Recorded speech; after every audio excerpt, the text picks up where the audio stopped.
मान लो कोई बच्चे बेटा बेटी अगर गलत मार्ग पर जा रहे हैं, कोई व्यसन में डूब गया है बहुत ज़्यादा, कोई गलत संगत में डूब गया है बहुत ज़्यादा, निकल ही नहीं रहा, तो एकांतेश्वर महादेव का लाल चंदन का श्रृंगार अवश्य करो और एकांतेश्वर महादेव पर लाल चंदन का ही जल समर्पित अवश्य करो। और उसी लाल चंदन का जो जल, लाल चंदन एक आता है पीला चंदन जिसको हम घिसते हैं, एक लाल चंदन होता है उसको भी घिसा जाता है, एक लाल चंदन होता है। कोई व्यसन में डूब गया, मदिरा के नशे में डूब गया, बहुत ज्यादा जुए में डूब गया, बहुत ज्यादा कर्जे में डूब गया, बहुत ज्यादा गलत संगत में पड़ गया, बहुत व्यसन में डूबा हुआ है, निकल ही नहीं रहा है, बहुत प्रयास कर लिया, संगति छूट ही नहीं रही है, गलत विचार नहीं छूट रहा है, गलत खाना पीना नहीं छूट रहा, गलत सोच नहीं छूट रही, जुए का संग नहीं छूट रहा, दोस्तों का संग, गलत दोस्तों का संग नहीं छूट रहा, तो एकांतेश्वर महादेव को कहीं एकांत में जो शिवलिंग हो, एकांत में, तुम गाड़ी से जा रहे हो, बाइक से जा रहे हो, मोटरसाइकिल से जा रहे हो, फोर व्हीलर से जा रहे हो, बस से जा रहे हो, कहीं तुमको एकांत में खुली जगह पर कोई ओट लेके ऊपर भगवान शंकर का कोई शिवलिंग या कोई मंदिर जहां शिव अकेले बैठे, अकेले, कोई नहीं, कोई भी नहीं,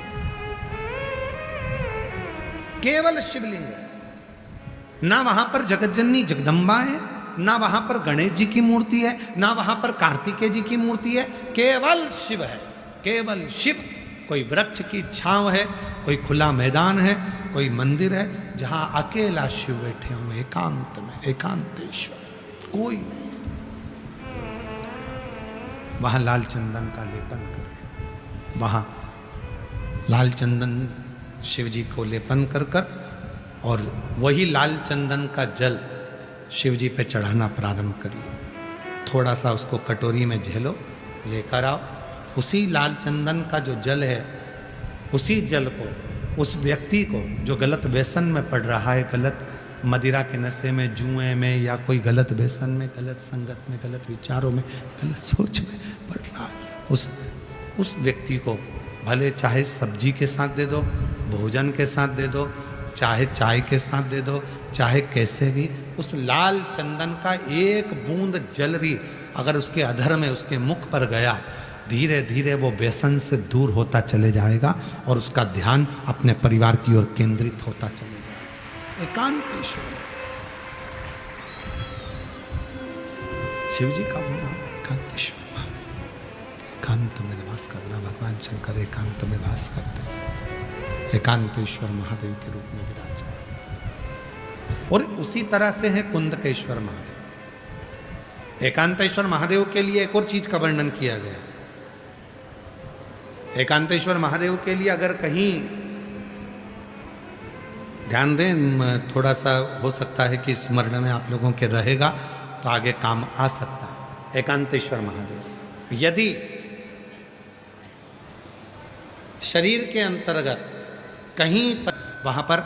5 वृक्ष की पत्तियों को, वहीं के जंगल में से 5 पत्तियों को तोड़ो, शिव जी को समर्पित करो और अपनी बोतल में जल हो, कलश में जल हो, लोटे में जल हो, वो शिव जी को चढ़ाओ और वो जल वहीं की वहीं अपने जिस स्थान पर आपको चर्म का रोग है वहीं बैठकर उसको लगाकर कुछ देर बाबा का दर्शन कर कर शिव का नाम जप करो। चाहे पंचाक्षर बोलो नमः शिवाय, चाहे षडाक्षर बोलो ओम नमः शिवाय, चाहे श्री शिवाय नमस्तुभ्यम बोलो, मंत्र का जाप करो और फिर उठकर चले जाओ। 4-5 बार यदि एकांतेश्वर महादेव पर चढ़े हुए जल का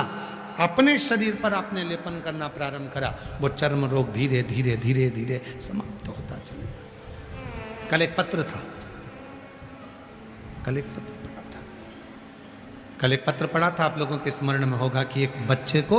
पूरा शरीर सफेद हो गया था। अगर वो बैठा हो तो हमने कल भी कहा था, अगर हो तो आज पूरा शरीर सफेद हो गया, चर्म रोग हो गया, चमड़ी सफेद पड़ गई। उस मां ने आखिरी में शिव का भजन, एकांतेश्वर महादेव का स्मरण करना प्रारंभ किया। एकांतेश्वर, और एकांतेश्वर महादेव का ही कनेर का पुष्प भी काम करता है महाराज। कोई प्रॉपर्टी है, कोई जमीन है, कोई प्लाट है, बिक नहीं रहा, बहुत टेंशन आ गया, बिकने कोई तैयार नहीं है, जा ही नहीं रहा। तो जहां एकांतेश्वर महादेव विराजमान है उन पर चढ़े हुआ कनेर का फूल उसी भूमि पर ले जाकर यदि पटका जाता है तो कुछ ही महीने में वो प्लाट कैसा भी हो, वो जमीन कैसी भी हो, वो बिकती जरूर है, बिक ही जाती। एकांतेश्वर महादेव शिव का एकांत स्वरूप, जहां भगवान ओघड़दानी शिव विराज एकांतेश्वर।